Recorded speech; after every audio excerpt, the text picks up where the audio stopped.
Hello everyone, it's Shel C from PaperOcotilloStudio.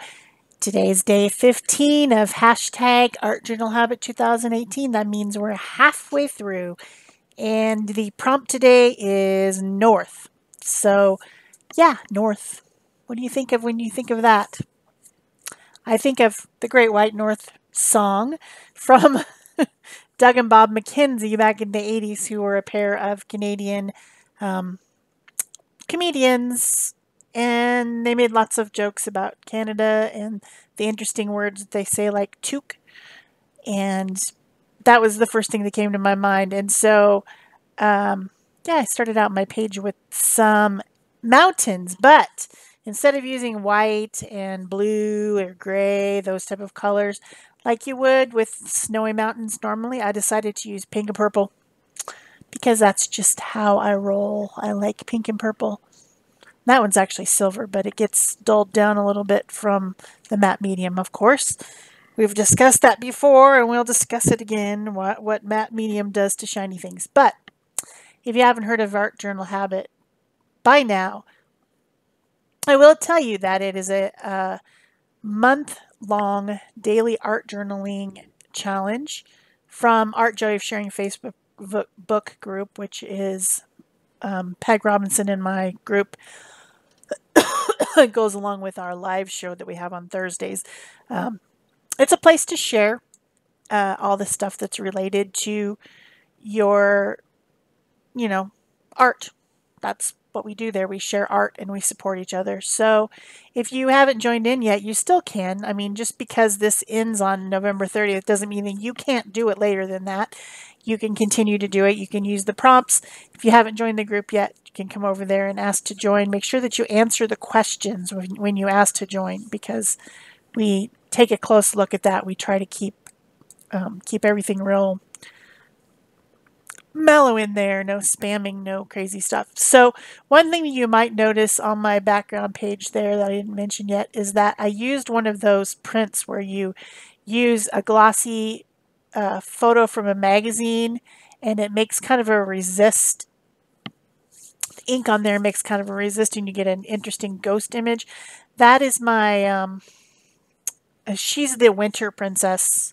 She's up there in the sky thinking about blowing snow down.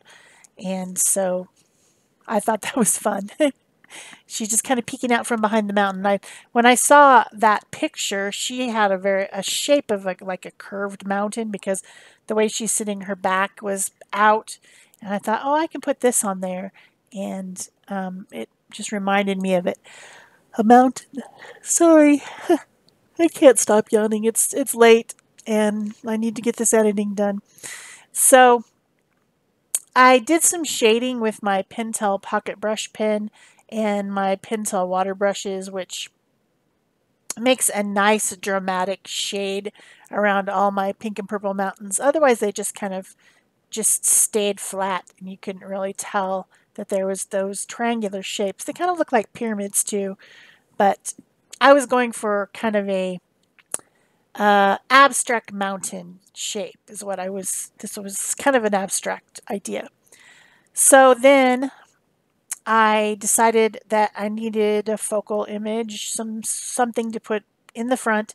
So I decided to draw a girl who's going out hiking in the snow, and she's got her snow gear on and a backpack and those little poles that you use when you're snowshoeing or cross-country skiing or something like that, so she doesn't fall down in the ice and snow. And she's going to go climb those mountains and take off to the Great White North. Take off, it's a beauty way to go. Those are lyrics from the song Great White North from Bob and Doug, or Doug and Bob McKenzie. When I mentioned that I had started this page on Art Joy Sharing live stream last week, because I finished my other page and I started the next one that would have been live if I wasn't traveling today. I'm actually out of the country. But yeah, nobody heard of the song. Nobody heard of the people. So if you're curious about it, you can look it up on the YouTube because it's there and you'll see it. So I'm drawing using a mechanical pencil that I have put soft graphite lead in. This is my favorite tool for drawing illustrations. And, you know, there are some illustrators out there that draw in pen. In fact, Inktober is all about that. That's really what it's about. The guy who started it, I think his name is Jake, years ago. It's about practicing your drawing and practicing drawing in ink. But I never do that. I'm too much of a chicken.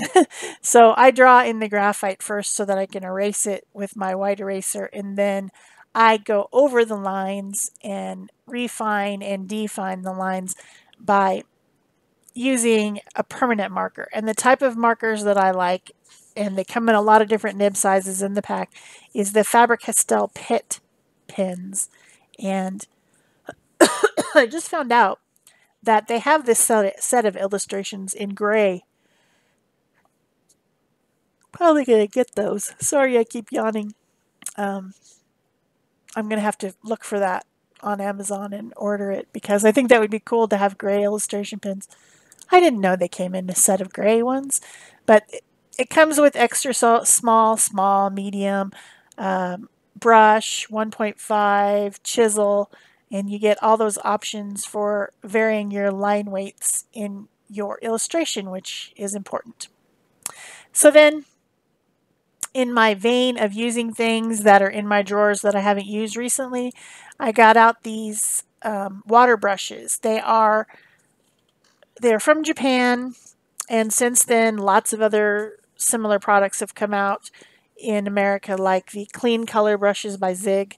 But these were the first ones I saw, and I ordered them, and they came from, I think it was Japan. It could have been China. I can't read the language, so I don't know which place is which. And they literally have the language on them, so I don't know. But they are synthetic brushes like a water tank, only they're filled with ink, water-soluble ink. And so they're kind of fun to watercolor with. I think also Arteza has a big set of these too. But,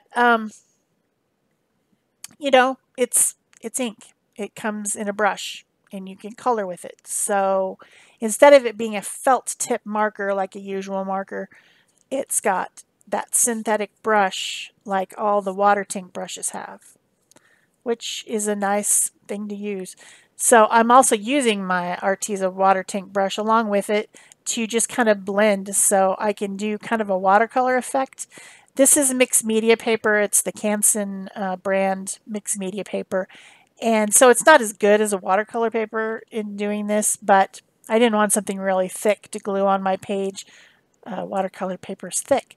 So I used this, and then I just like kind of color in an area and then blend down the color with the water brush. And it works really great. I'm going to try to find a particular art tag that I made a while back for it's a Christmas themed one that I used these brush markers to color, and it turned out so nice. It's a really nice I was just really on that day when I was drawing, you know, like you have good hair days and bad hair days. You have good drawing days and bad drawing days, and sometimes really, really excellent drawing days, and sometimes really crappy drawing days. And that's just how it goes. That's just how it is. You live with it. You don't worry about it. You move on. But that day, I really enjoyed what I made, and it was a couple years ago. So I'm going to try to find that and link it in the iCard, and you can watch it if you haven't already. So I cut this out. Oh, first what I did was seal it with some Liquitex fluid matte medium and a brayer. So I put a few drops of that on there. I brayered it lightly and then dried it with my heat tool to speed up the process. And then I cut it out with some small fine scissors, and now I use Liquitex matte gel medium, different Liquitex. They're both matte, but there's different formulas, and glued it on to the page so that she could have her chance to go hiking. You notice I didn't cut out those little poles. Yeah, that would have been crazy. I could just draw them on there. Why would I try to cut out a thin line like that? So here I am drawing them on. I use the Stabilo All Black pencil to shade around the edges with my water tank brush, and then I'm just writing the lyrics on there, and that's it for this page. I think I used a violet ink pad to go around the edges because I like that finished edge on my pages. So I hope you're enjoying this series. Please remember to give me a thumbs up if you are, thumbs down if you're not, that's fine too. And of course, comment or question if you want to, that always helps.